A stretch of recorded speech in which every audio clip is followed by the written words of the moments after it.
Mesdames et messieurs, bonjour. Alors aujourd'hui nous sommes jeudi, vous le savez, c'est le jour de notre séquence invitée et tout cet été nous nous baladons sur le terrain. Ici en l'occurrence nous sommes au refuge Sans Collier à Chastres pour parler de deux choses, des abandons des animaux qui connaissent un pic en cette saison et puis nous vous dirons comment bien vous occuper de vos chiens et de vos chats en cette saison.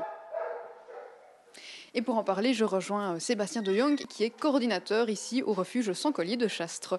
Bonjour Sébastien. Bonjour. Alors ici, on arrive vraiment au pic des abandons puisqu'on est à l'entrée de l'été. C'est ça, c'est maintenant que ça commence, et principalement chez les chats où on a des entrées massives de chatons. Et pour quelles raisons les chats plus spécifiquement? Alors on est en pleine période de reproduction, donc chaque année à la même période, les chatons arrivent et on va en accueillir 300 sur tout l'été. Alors ici, cette année, vous battez un peu tous les records. C'est ça, en termes de chats, à nouveau c'est principalement vrai, on n'en a jamais eu autant. Et chiens, ça commence à affluer. Maintenant les chiens c'est plus difficile à chiffrer puisque les gens ne disent pas évidemment qu'ils les abandonnent pour les vacances. Et alors ce qui est embêtant aussi, c'est que les gens partent en vacances et donc ne viennent pas non plus adopter des chats ou des chiens maintenant.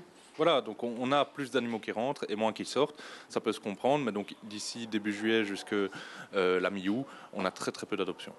Est-ce qu'il y a des règles à respecter quand on est propriétaire d'un animal? Est-ce que normalement on doit le soigner, s'en occuper? Ah oui, bien sûr, hein. Donc il y a toute une législation autour du bien-être de l'animal.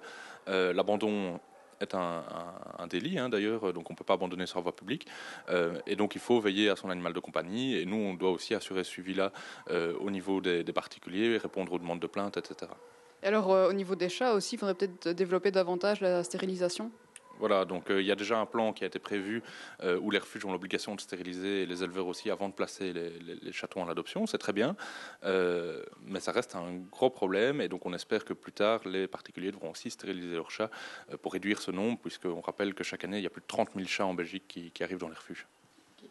Alors il existe des solutions pour faire garder ces animaux quand on part en vacances. Parmi celles-ci, il y a la pension pour chiens. Nous nous sommes rendus au domaine de Ghana à Wallin. Voyez le reportage. Alors que certains abandonnent leurs animaux de compagnie sur une aire d'autoroute, d'autres, plus responsables, prennent la sortie 10 de la E411 et viennent ici, au domaine de Ghana.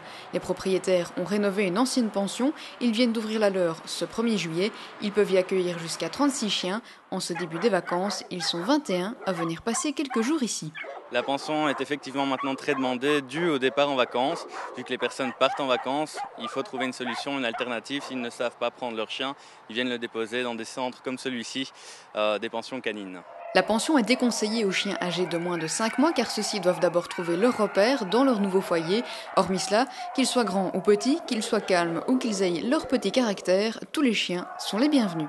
Étant éducateur canin, on est vraiment ouvert à tout type de chien, que ce soit le petit chien qui est adorable, au chien qui a quelques petits troubles du comportement, donc on accepte vraiment tous les chiens.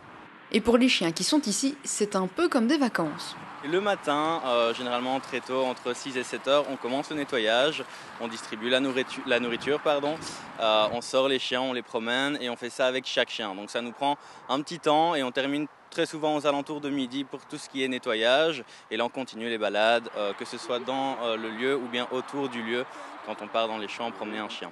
Les chiens, est-ce qu'ils n'ont pas parfois du mal à s'adapter, à changer d'environnement? Il y a quelques petits chiens qui ont quelques petites difficultés, mais vu qu'on s'en occupe très très bien, ou du moins relativement bien, les chiens passent très souvent de bons séjours. Reste qu'un élément freine souvent les propriétaires de chiens pour mettre celui-ci en pension, le budget que cela représente. On a une gamme de prix qui est relativement accessible, on se situe entre 8 et 16 euros, tout dépend aussi le chien, la taille du chien, mais on a vraiment de la clientèle, que ce soit jeune, vieux, aisé, un peu moins aisé, mais on a vraiment de tout. Plus d'excuses donc pour que le meilleur ami de l'homme ne puisse pas passer, lui aussi, de bonnes vacances. Alors, nous venons de parler abandon d'animaux. Maintenant, nous allons vous donner quelques conseils à vous qui vous occupez bien de vos animaux, de vos chiens, de vos chats, puisque à l'entrée de l'été, il y a parfois de fortes chaleurs. Pendant tout l'été, d'ailleurs, on vient d'en connaître une, on en connaîtra peut-être d'autres. Alors, on va donner d'abord des conseils pour les chats. Comment bien s'occuper de son chat quand il fait chaud? Alors les chats, c'est simple, ça se limite vraiment à lui donner de l'eau, beaucoup d'eau, que de l'eau d'ailleurs, éviter le lait, etc. Et attention aussi aux aliments humides qui périment assez vite en période de forte chaleur. Et puis ce qui est valable pour les chiens aussi, c'est les parasites. En été, ils sont beaucoup plus nombreux, donc n'oubliez pas de traiter vos animaux pour les parasites. Ouais, ça, on n'y pense peut-être pas suffisamment. On oublie avec les vacances, etc. Mais c'est vraiment important. Il y a d'autres mesures pour les chiens? Alors pour les chiens, ils sont plus vite fatigués aussi, donc moins d'efforts. Quand il fait chaud au canicule, on ne sort pas le chien, on le laisse à l'intérieur, de l'eau et le moins d'efforts possible. Et puis pas oublier aussi, pas laisser un chien dans l'auto en période de canicule. C'est d'autant plus vrai, même avec les vitres ouvertes, il ne faut vraiment pas laisser le chien dans la voiture. Alors, avant de terminer cette interview, on va peut-être parler de vous, du refuge ici. Vous allez bientôt déménager à Perouet ? Tout à fait, bientôt on espère. En tout cas, on vient de déposer le permis fin avril. On devrait commencer les travaux en février 2016, l'année prochaine.